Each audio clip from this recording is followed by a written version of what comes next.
وزارت کارهای داخلی تاجیکستان برخی جزئیات صدمه پرقربانی در کیلومتر 333 شورای دوشنبه خوجند چنوق را نشر کرد. در آن صدمه صبح 24 ایول سال 2024 بر اثر برخورد دو اوپل 8 نفر از جمله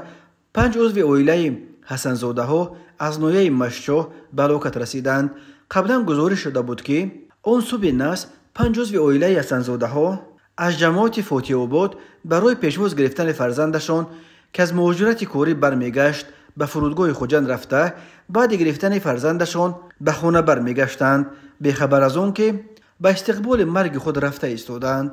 بنا به گزارش مرکز مطبوعات وزارت کارهای داخلی 24 ایول سال 2024 تقریبا ساعت 00:40 دقیقه راننده ماشین تمغه اوپل استرا حسنزاده فوزل سال تولدش 1980 ساکن ناحیه مشچا هنگام حرکت در کیلومتر 333 شورای دوشنبه خوجند چنوق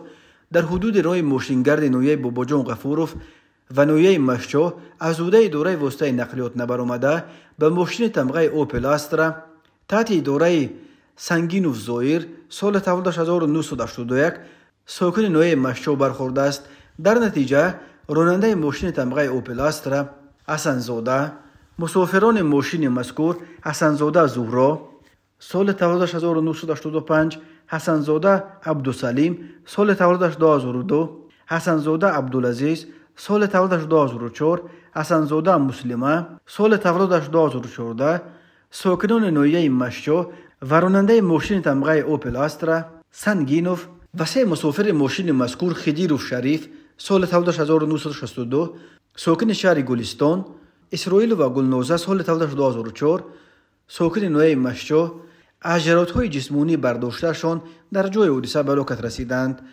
مسافران اسرائیل و محلیا سال تولدش 2003 و رحمتزاده بابا حسن سال تولدش 2007 ساکنان ناحیه مشچا با جراحت‌های وزنین در بیمارخانه بستری گردیدند. همچنین نیمه دوم روز 23 ایول سال 2024 تخمینا ساعت 18:51 دقیقه راننده ماشین تمغه تویوتا غنی فهمزلی سال تولدش 1982 ساکن ناحیه باباجان غفوروف هنگام حرکت از سمت شهر دوشنبه به سمت شهر خوجند توسط شورای دوشنبه خوجند چنوق در حدود ناحیه شهرستان از عهده اداره واسطه نقلیات نبرآمده به چقوری کنار راه به مسافه 18 متر سرازیر شده است. در نتیجه مسافران این ماشین رحمان و شهادت سال تولدش 1971 و ابراهیم و مهنیسا سال تولدش 1982 ساکنان ناحیه باباجان غفوروف در جای حادثه به هلاکت رسیدند. اوید به این حادثه و تحقیقات ادامه دارد. راههای تاجیکستان از لحاظ صدمه‌های مرگاورش پرخطر دانسته می‌شوند. هر سال بر اثر صدمه‌ها در راههای تاجیکستان تا 400 نفر به هلاکت رسیده، بیش از 1200 تن دیگر معیوب می‌شوند.